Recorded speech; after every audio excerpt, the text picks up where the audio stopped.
वालेकुम, मैं हूं आपका अपना AB Jamali with my channel which is English with AB. और उस पर आप जो है ना एबी टीचर लिख कर भी आप उसको सर्च कर सकते हैं। मैं आपके लिए लेकर आता हूं बहुत सारे इंग्लिश लेसन्स और ग्रामर के लेसन्स विद एक्सरसाइजेस। तो आप मेरे हर एक वीडियो को देखा करें और साथ में मेरे चैनल को सब्सक्राइब कर लें। अभी हम चलते हैं हमारे एक वीडियो की तरफ। How are you all? Okay. Today we will be discussing a part of direct indirect narration, which is the exclamatory sentences. आज हम exclamatory sentences के हम जो है ना वो indirect पढ़ेंगे कि इनको हम indirect कैसे करते हैं। ठीक है, अब exclamatory sentence होता क्या है, जिसमें एक exclamation हो, सडन इमोशंस को जो है ना वो शो करें आप, फीलिंग्स को शो करें आप। जैसे अक्सर हम कहते हैं कि ये फूल कितना प्यारा है, ये आपकी इमोशंस हैं सडन के। ओ यार मुझे चोट लग गई, इसमें आपके इमोशंस हैं। हम कहते हैं वाओ व्हाट अ ब्यूटीफुल, ला हौला वला कुव्वत, व्हाट अ ब्यूटीफुल फ्लावर कह दें, हम लाजमी नहीं है कि हम उधर ही जाएं। तो मैंने इसी हवाले से कुछ सेंटेंसेस लिखे हैं, उनको हम देखेंगे कि हम उसको कैसे जो है ना इंडायरेक्ट करेंगे। हमारे पास कुछ सेंटेंसेस हैं। He said what a tall building. जैसे हम कहते हैं ना कि यार कितनी जो है ना वो बड़ी बिल्डिंग है, तो हम कहेंगे wow what a tall building, हम ऐसे कहते हैं उसको। फिर ये एक्सक्लेमेटरी सेंटेंस है। फिर हमारे पास है she said alas he has died. वो कहते हैं अफसोस वो मर गया बेचारा, वो इंतकाल कर गया। ठीक है, हाँ, इन्ना लिल्लाहि व इन्ना इलैहि राजिऊन। उसके बाद तीसरा AB said hurray we I have won a prize. AB को कोई इनाम मिला है, तो उसने कहा है कि आई हैव वॉन अ प्राइज़, कि मुझे इनाम मैंने जीता है। तो इस तरह से तीनों ये एक्सक्लेमेटरी सेंटेंसेस हैं। अब हम सीखते हैं कि ये हम किस तरह से इनको जो है ना वो इंडायरेक्ट करेंगे। जैसा कि ये सरप्राइज़ है, वो टॉल बिल्डिंग, बंदा जो है ना वो सरप्राइज़ में कह रहा है, तो इसको आप इस तरह से करेंगे, आप लिखेंगे ही एक्सक्लेम्ड विद सरप्राइज। क्या हो जाएगा? अब चूंकि ये पास में कही गई है, तो आप लिखेंगे ही exclaimed with surprise that it was a tall building. कैसे हो जाएगा? ही exclaimed with surprise that it was a tall building. बेटा अजीजुल्लाह, कोई परेशानी है? जगह कम है यहाँ पर, आपको दिक्कत हो रही कोई? मुझे फील हो रहा था, ध्यान दीजिए प्लीज़। उसके बाद अच्छा, मैं यहाँ पर मेरा जो मकसद सिर्फ वीडियो बनाना नहीं है, मेरा मकसद साथ साथ आप पे तवज्जो देना, आपको सुनना और आपकी एक्टिविटीज़ को भी ऑब्ज़र्व करना है। ये मत कहीं सोचिएगा कि सर ये भी अब वीडियो बना रहे हैं अपने चैनल के लिए, तो बस हम जैसा होगा हम मस्ती कर लेंगे। आप यहाँ ध्यान दीजिए, ये आपके सबक जो है वो आपके बुक का ही एक टॉपिक है, इसलिए हमने इसको जो है ना वो दोबारा से सिलेक्ट किया है। आपके जो है ना बुक पेजेस मुझे दे दें, बुक मैं आपको बता दूँगा कौन से पेज पे ये है। ये आपका लैंग्वेज प्रैक्टिस में है, आपका पेज नंबर 121 पे बेटा, क्लास 9th के लैंग्वेज प्रैक्टिस में। Change the narration of statements, exclamations, wishes, promises and hopes, ये रूल्स लिखे हुए हैं। ये टॉपिक ही आपका बुक में दिया हुआ है। साथ में ये कुछ सेंटेंसेस हैं जो हमने कन्वर्ट करने हैं। ठीक है, तो लिहाजा ये आपकी किताब का ही एक टॉपिक है, क्लास 9th की जो सिंटैक्स बुक बोर्ड है। तो वो बच्चे भी जो है ना वो इसको सीख सकते हैं आसानी से और इसको एक्सरसाइज कर सकते हैं। और साथ में ये ग्रामर का टॉपिक है, तो जनरली ये सारे ही लैंग्वेज लर्नर्स के लिए जो है ना वो इम्पोर्टेंट है। तो ध्यान दीजिए, ये आप लोगों के लिए ये ठीक है बेटा। तो अगला हमारे, अच्छा हमने यहाँ लिखा है एक्सक्लेम्ड। अच्छा, अगर खुशी से कोई एक्सक्लेम करेगा, कोई बात करेगा, आप कहेंगे he exclaimed with happiness, with joy, or he exclaimed joyfully. ठीक है, तो वो हो जाएगा। दुख में होगा तो ही exclaimed with grief, he exclaimed with सोरो, ये दुख होगा।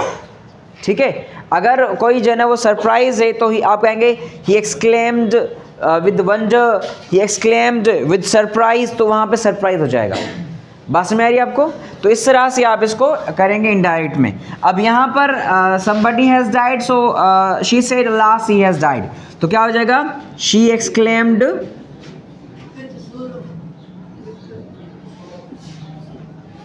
with sorrow that, अच्छा ये थर्ड पर्सन प्रोनाउन है, सेम रहेगा, that he, ये हैज है तो क्या हो जाएगा? he had, ठीक है। और हम इसको कह सकते हैं कि she exclaimed in deep grief, बड़े गहरे दुख में जो है ना उसने ये बात कही, तो यूं भी होता है। उसके बाद हमारे पास यहाँ है AB said hurrah I have, अच्छा आपने ये नहीं लिखना, ये जो इंटरजेक्शंस होते हैं ना ये आपने दोबारा नहीं लिखने होते, आपने बताना कि इंटरजेक्शन जो है ना वो एक्सप्लेन क्या कर रहा है, इसका मतलब क्या आ रहा है। क्योंकि इन इंटरजेक्शंस, जैसे हमने आपको शायद पढ़ाया हो पहले, इंटरजेक्शंस वो पार्ट्स ऑफ स्पीच हैं जिनकी कोई मायना नहीं होती, ये जो है ना इमोशंस को शो करते हैं। जैसे मैं कहूँ आउच, दैट मीन्स कि आई गॉट समथिंग इन माई फूट और समवेयर एल्स, कि मुझे जो है ना वो एक किसी ने प्रिक कर लिया, या जो है ना मुझे कोई मोच आ गई या चोट लग गई, उसके लिए हम यूज़ करते हैं।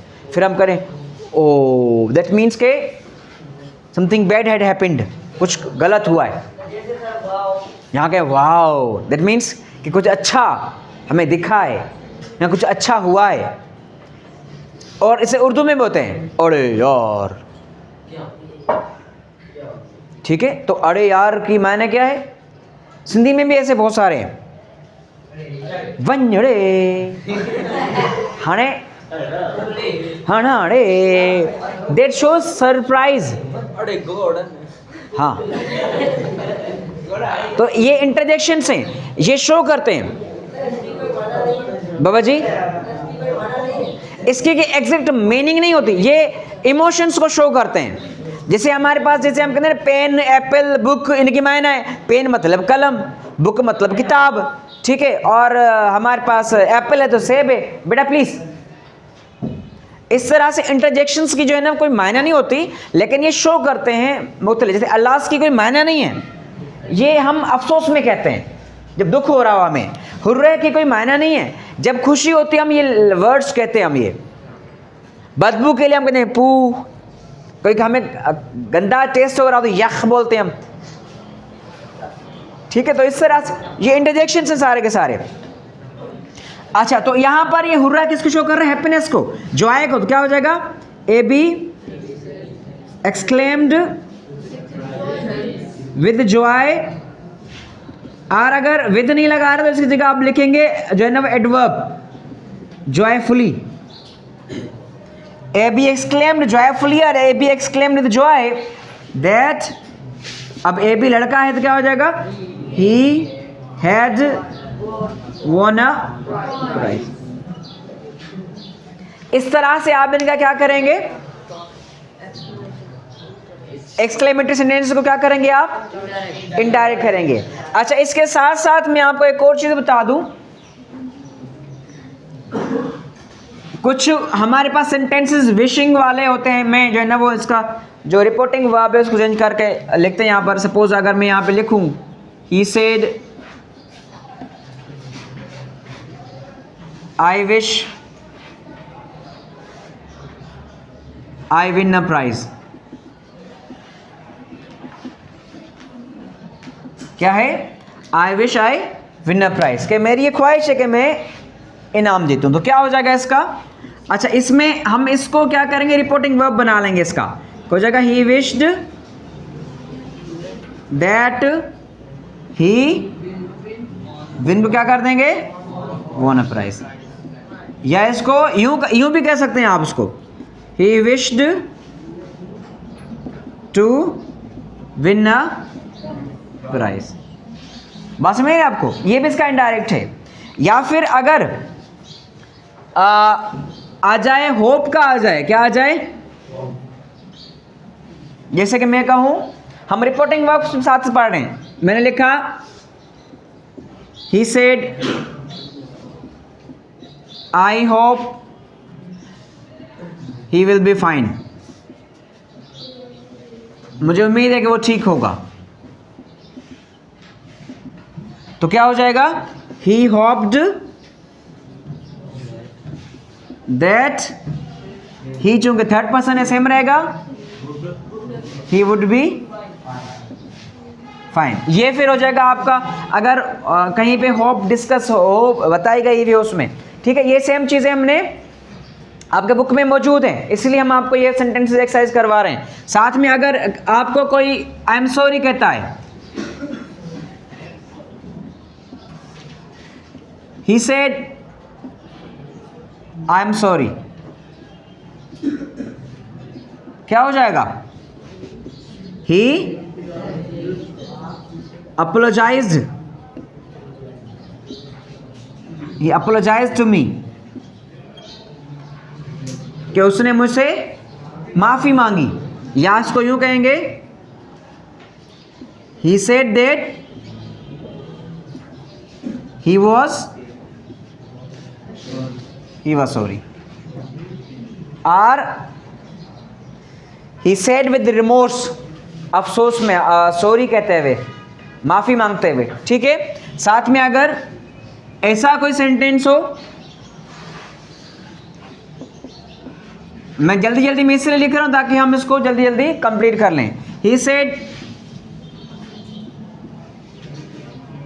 थैंक यू, तो क्या हो जाएगा, सिंपली आप लिखेंगे ही थैंक्ड मी, क्या हो जाएगा, ही थैंक्ड मी, उसने मेरा शुक्रिया अदा किया, ठीक है। या फिर अगर इम्परेटिव, अच्छा इसके बाद मैं बता दूं आपको, अगर इम्परेटिव सेंटेंसेस हो, क्या हो, अगर कह रहा है कोई कि stand up, he said you need not to stand up, हाँ, अगर कोई कहता है स्टैंड अप तो क्या हो जाएगा, अच्छा ये ऑर्डर है तो क्या हो जाएगा, ही ऑर्डर्ड, अच्छा लाजिमी बात है, किसी को तो कहा होगा he ordered me us to stand up. और ये जब हम इम्परेटिव बात सेंटेंस की बात करते हैं तो वो कॉमनली ये होता है कि आप अगर कह रहे हो स्टैंड अप, तो जो सेकंड पर्सन होता है मीन्स के यू, उसी के लिए होता है। स्टैंड अप मीन्स के you stand up, sit down that means के यू सिट डाउन, आपको कहा जा रहा होता है। इम्परेटिव सेंटेंस अगले बंदा जो सेकंड पर्सन होता है उसी को कहा जा रहा होता है। फिर अगर हाँ ये वर्ब है तो साथ टू लगाएंगे हम इसको, हमें जो है ना वो खड़े होने के कोई लिए ऑर्डर कर रहा है। साथ में अगर यूं कह रहा हो कोई, he said please give me some water, थोड़ा सा पानी पिला दें। अब यहां देखें ये प्लीज है, दैट मीन्स कि रिक्वेस्ट है, तो क्या हो जाएगा, अब इसका रिपोर्टिंग वर्ब रिक्वेस्टेड हो जाएगा। प्लीज आप दोबारा नहीं लिखेंगे, हो जाएगा he requested me to give, ये आई फर्स्ट पर्सन प्रोनाउन है, इसके साथ चेंज हो जाएगा टू गिव हिम। अब प्लीज वाला क्या हो गया, रिक्वेस्ट हो गई। बात समझ रही आपको, ठीक। इस तरह से अगर यहां पे कोई बात का मना किया जा रहा हो, अगर किसी बात का मना किया जा रहा हो, मिसाल तौर मैं लिखूं he said don't shout here, क्या कहा मैंने कि यहां चिल्लाओ मत, शोर मत करो, तो क्या हो जाएगा, अच्छा ये मना किया जा रहा है तो मना करने के लिए हम यूज करते हैं लफ्ज फॉरबिड। कौन सा, फॉरबिड फर्स्ट फॉर्म में, फॉरबिड सेकंड फॉर्म में, तो यहाँ पे सेकंड फॉर्म तो हम वही लिखेंगे, और फॉरबिडन जो है वो थर्ड फॉर्म है, इसकी पास्ट पार्टिसिपल फॉर्म है। आपने सुना होगा द फॉरबिडन किंगडम, एक मूवी भी है द फॉरबिडन सिटी, चाइना में जो है ना वो, तो क्या हो जाएगा ही फॉरबिड। जब ये फॉरबिड आ गया मतलब मना करने वाली बात आ गई, तो you need not to add this don't once again, आपने दोबारा ये जो है ना वो नहीं देना इसको। He forbid me to shout there, there था, हेयर था, क्या हो गया, देयर, देयर हो गया, ठीक है। तो इस तरह से कर लेंगे आप इसको।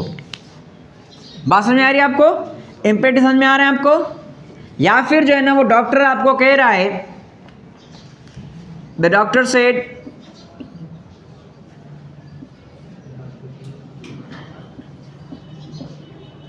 The doctor said take this tablet twice a day,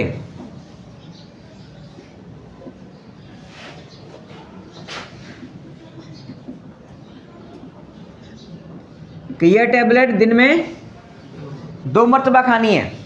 doctor ने कहा है, मतलब ये डॉक्टर क्या कर रहा है, सजेस्ट कर रहा है, तो हम इस रिपोर्टिंग वर्ब को क्या कर देंगे, द डॉक्टर सजेस्टेड, क्या हो जाएगा, अब आगे वही सेम लिखेंगे, सजेस्टेड टू टेक दिस को क्या कर देंगे, that, take that tablet twice अ,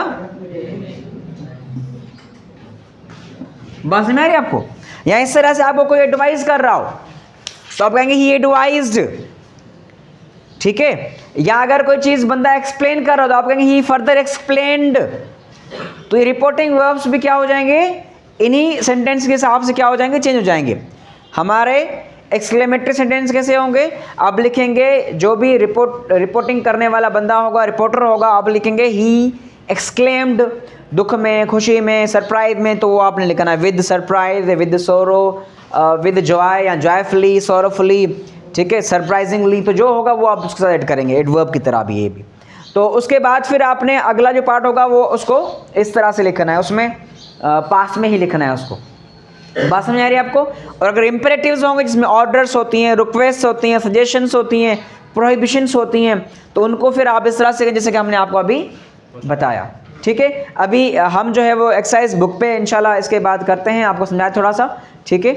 और वीडियो लेसन के लिए यहाँ तक जो है ना वो काफ़ी है। और अगर कोई क्वेश्चंस आपके हैं तो आप मुझसे लाइव भी पूछ सकते हैं, और फिर आप जो है ना वो कमेंट्स बॉक्स में भी आप मुझसे क्वेश्चंस इसके हवाले से पूछ सकते हैं, ठीक है। आज हम नरेशंस को करते हैं क्लोज, और इन्हीं के टॉपिक्स को हम फर्दर आहिस्ता आहिस्ता आपको समझाते पढ़ाते रहेंगे इंशाल्लाह। और आखिर में एक ही मैसेज जो मैं अक्सर आखिर में देता हूं और कहता हूं कि अगर आप लोग मेरे चैनल पे न्यू हैं या आए हुए हैं, रोज़ देखते भी हैं, लेकिन आपने अभी तक मेरे चैनल को सब्सक्राइब नहीं किया हुआ, तो मेरे चैनल को सब्सक्राइब कर लीजिएगा और साथ में लगी बेल की घंटी को भी बजा दीजिएगा, ताकि मेरी हर एक वीडियो आप तक पहुंचती रहे। आप सबका बहुत बहुत शुक्रिया। अल्लाह हाफ़िज़।